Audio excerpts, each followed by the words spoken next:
tempo agora de olharmos a literatura para conhecermos o mais recente livro de Alberto Santos para lá de Bagdá. É a quarta obra do autor. É sobre ela que vamos falar, na presença do mesmo. Alberto, antes de mais, seja muito bem-vindo ao Mundo Local. Eu é que agradeço o vosso convite e poder falar para os vossos espectadores. Muito bem, estamos a falar do quarto livro, será apresentado sexta-feira, às 9h30, em Penafiel, e que é um romance, mais uma vez, não é verdade? Sim, é um romance, naquilo que tradicionalmente se chama a ficção histórica ou romance histórico. Portanto, todos os livros que escrevi antes desse, A Escrava de Córdoba, A Profecia de Istambul e O Segredo de Compostela... Que foi de resto um best-seller. Tem essa semelhança, são ficções históricas e estão ligadas, todos eles, a uma cidade com alguma força, com alguma energia, mas sobretudo cidades com uma presença no passado da nossa civilização muito forte. Estamos a falar de um livro que recua à Idade Média, certo? Sim, é um livro que vai buscar uma história que ocorreu no século X, na Idade Média, uma das histórias mais enigmáticas da Idade Média, neste caso do mundo oriental. É uma história de um emissário enviado pelo Califa de Bagdá ao centro daquilo que hoje é a Europa e a Ásia. No fundo, é uma espécie de descobrimentos, feita essa semelhança com aquilo que nos aconteceu num passado, mas menos distante desse.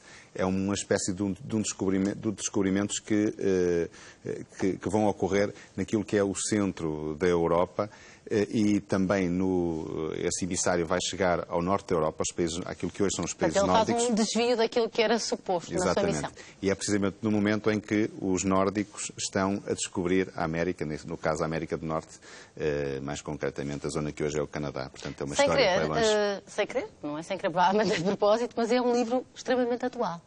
Sim, todos os livros que eu procuro, as histórias que eu procuro escrever, tentam, pelo menos, fazer um gancho para a atualidade. Algo que esteja a acontecer agora, que se possa ir ao fundo da história, ao fundo do baú, e trazer-se alguma informação que nos permita compreender os factos que ocorrem na atualidade a essa luz mais distante do passado. E, portanto, procurar perceber as bases, os pilares com que se formaram alguns acontecimentos e algumas tendências, algumas visões do mundo, algumas mundividências, no caso as religiosas. Que levam a que perduram no tempo. Exatamente, a que a atualidade possa ser lida com uma interpretação mais fidedigna. Alberto, este livro, naturalmente que necessitou de muita investigação, como é que se documentou e quanto tempo levou a conseguir produzir exemplares como este? Sim, esse livro, desde que começou a ser investigado, a história a ser investigada até que foi editada agora, ele sai hoje precisamente para as livrarias e é apresentado amanhã, desde essa altura até agora, 3 anos talvez. A documentação procuro sempre documentação autêntica, e neste caso foi um pergaminho escrito pelo próprio emissário, portanto por esse homem que fez essa viagem, que felizmente deixou relatos dessa mesma viagem escritos num pergaminho da Idade Média, que obviamente foi atualizado e traduzido por especialistas, obviamente, não propriamente por mim, que não sei árabe, muito menos árabe da Idade Média.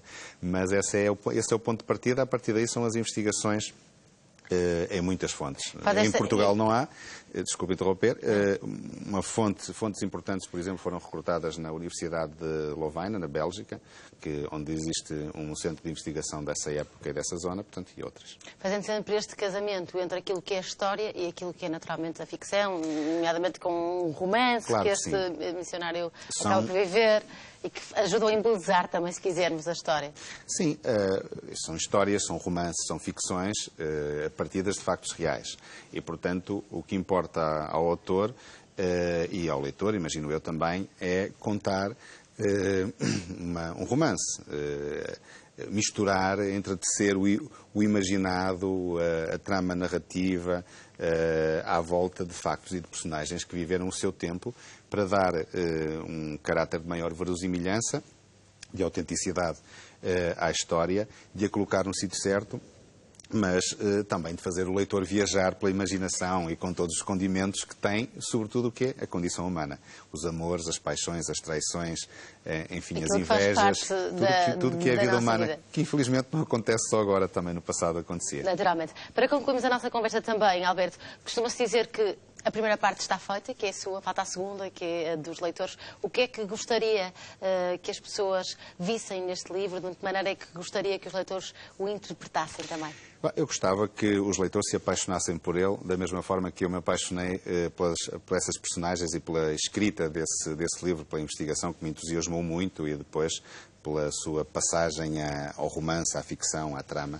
E, portanto, se lhe derem o mesmo carinho que deram aos anteriores, eu penso que ficarei feliz e os meus leitores também. Alberto, muito obrigada pela sua presença no Mundo Local. Teremos a certeza que será um livro a ler, com certeza. Muito obrigada. Muito obrigado, eu é que agradeço.